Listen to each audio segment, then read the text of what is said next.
Timing is everything, they say. And Christmas as we know it might have looked a lot different had it not been for the fortunate timing of one Nicholas of Myra, the man who became St. Nicholas.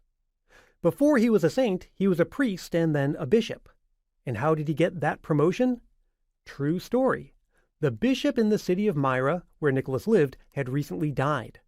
The priests of Myra came up with a surprising strategy to consecrate a successor. The plan was the first priest to enter the church that morning would get the job, and that priest happened to be Nicholas. And that's not even the most surprising part about the story. The real kicker was that Nicholas was only 30 years old at the time, which was almost unheard of. The age of 30 was practically boyhood compared to the age of most bishops. Nicholas's appearance in the right place at the right time did two important things. First, it set the course for the rest of his life, which in turn formed the basis for a big part of how Christmas would later be celebrated.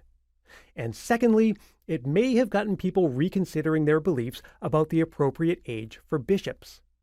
Fast forward to the Middle Ages, when churches had a custom of choosing a choir boy to impersonate a bishop as part of certain church celebrations. In his role, the boy bishop would dress in a bishop's robes, lead church services, appoint some of his friends as mock chaplains, and give blessings. At first, the idea was that by letting the youngsters experience a bit of officiating, they might consider a life in the priesthood. But that all changed when the boy bishop became part of Childermas, also known as the Feast of the Holy Innocents, during the 12 days of Christmas. At that point, the custom became less solemn and more of an example of the topsy-turvy social inversion and misrule of Christmas past. As a result, churches restricted the custom to St. Nicholas Day on December 6th.